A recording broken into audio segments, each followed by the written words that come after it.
তারকাদের জীবনে কখন যে কি ঘটে তা বলা খুব মুশকিল।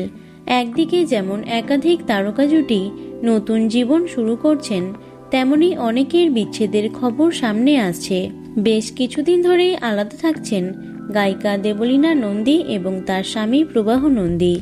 তবে জানা যাচ্ছে সম্প্রতি বিষয়টি আইনি মোড় নিয়েছে। সূত্রের খবর, দেবলীনা এখনও আনুষ্ঠানিকভাবে বিচ্ছেদের মামলা দায়ের না করলেও স্বামী এবং শ্বশুরবাড়ির বিরুদ্ধে বধূ নির্যাতনের লিখিত অভিযোগ দায়ের করেছেন সোনারপুর থানায়।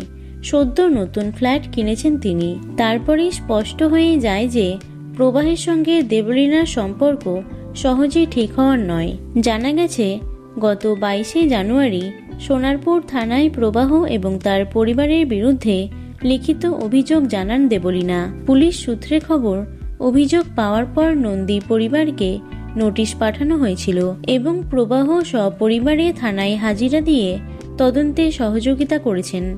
আপাতত তাকে গ্রেপ্তার করা হয়নি। পুলিশের সহায়তায় দেবলীনা ইতিমধ্যেই তার বিয়ের গয়না, আসবাব এবং টাকা পয়সা ফেরত পেয়েছেন। সোশ্যাল মিডিয়ায় দেবলীনার সাম্প্রতিক ছবিগুলিতে তার স্মৃতিতে সিঁদুর না থাকায় নেটিজেনদের মনে বিচ্ছেদের প্রশ্ন জেগেছিল।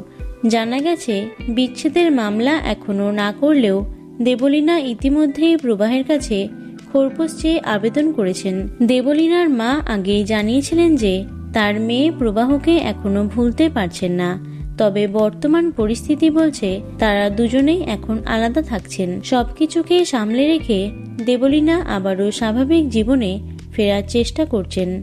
সম্প্রতি ভালোবাসা দিবসে আগরতলায় অনুষ্ঠান করতে গেছিলেন তিনি। গানের মাধ্যমে এবং ফ্যাশন শুটে নিজেকে ব্যস্ত রেখে নতুন জীবন শুরু করতে চাইছেন তিনি।